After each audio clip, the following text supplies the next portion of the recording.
नमस्कार। खबर यूपी के बलिया से है, जहां बलिया के मनिया नगर पंचायत में सुबह सपा कार्यकर्ता सम्मान समारोह में पहुंचे।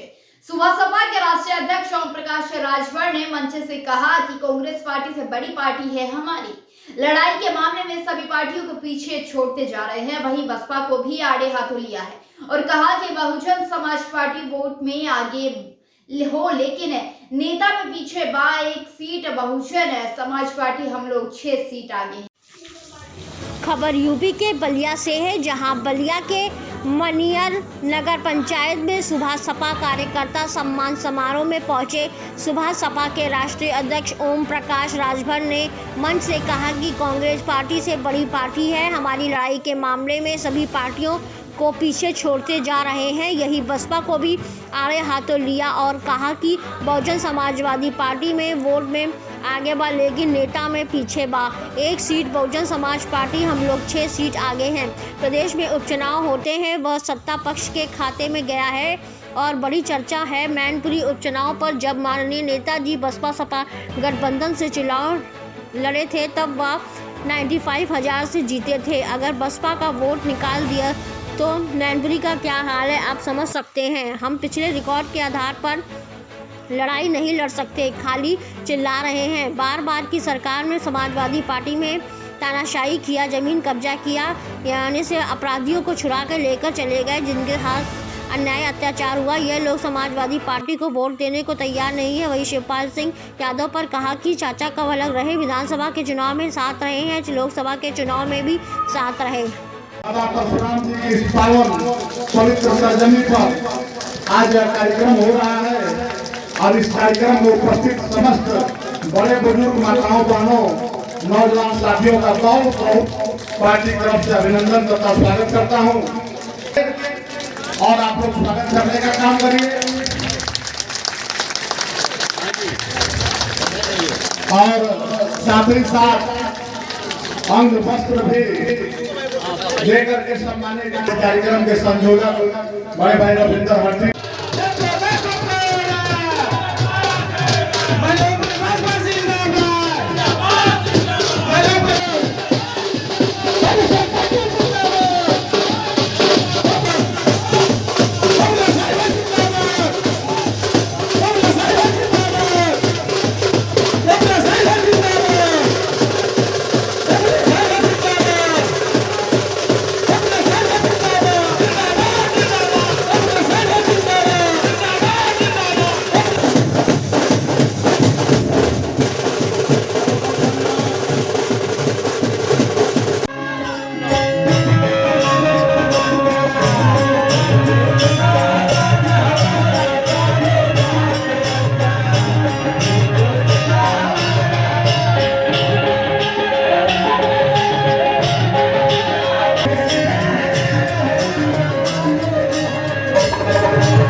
अगर हम बलिया में है, हम चाहे सहारनपुर हो चाहे बांका, आप बताओ कांग्रेस पार्टी से हम लोगों का पार्टी बड़ी हो कि ना बड़ी हो?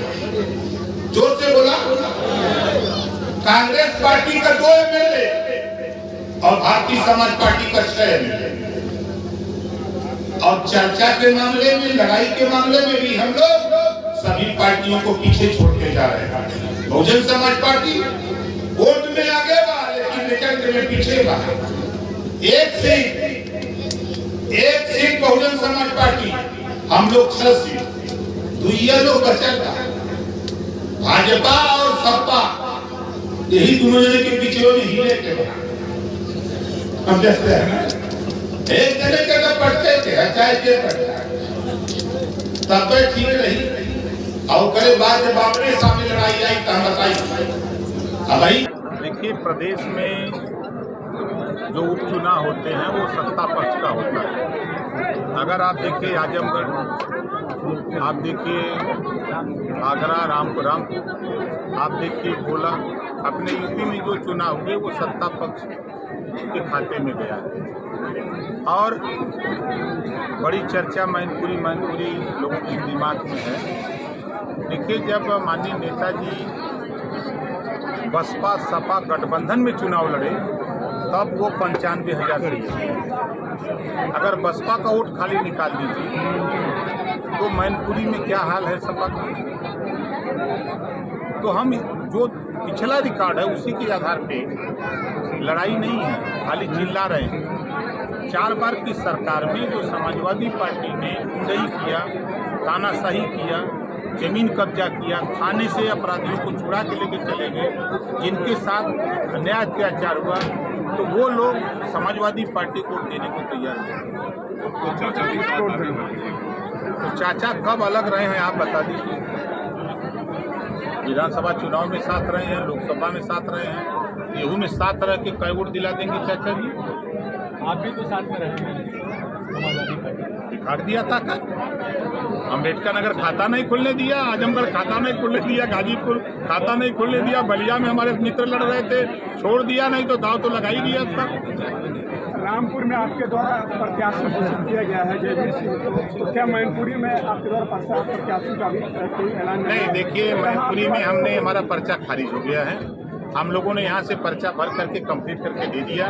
सिर्फ उसकी जो प्रक्रिया होती है शपथ का, तो शपथ वो नहीं न ले पाया, न रिटर्निंग अफसर दिलाया, जबकि जिम्मेदारी रिटर्निंग अफसर की होती है। तो रिटर्निंग अफसर की चाहे चालबाजी हो, चाहे प्रत्याशी की चालबाजी, जिसको कह लीजिए, तो और सब चीज़ ओके है। सिर्फ शपथ पत्र के न लेने की वजह से पर्चा हमारा मैनपुरी का खारिज हो गया, नहीं तो हम तो छमाही परीक्षा तो पास कर लेते। ऐसे में मैनपुरी में किसको कौन जीतेगा? फिर मैं कह रहा हूँ कि अगर उम्मीद है आपको हमारी खबर अच्छी लगी होगी। हमारे चैनल को लाइक, सब्सक्राइब और शेयर करना मत भूलिए। ऐसी ही खबरों के लिए बने रहे मेरे साथ।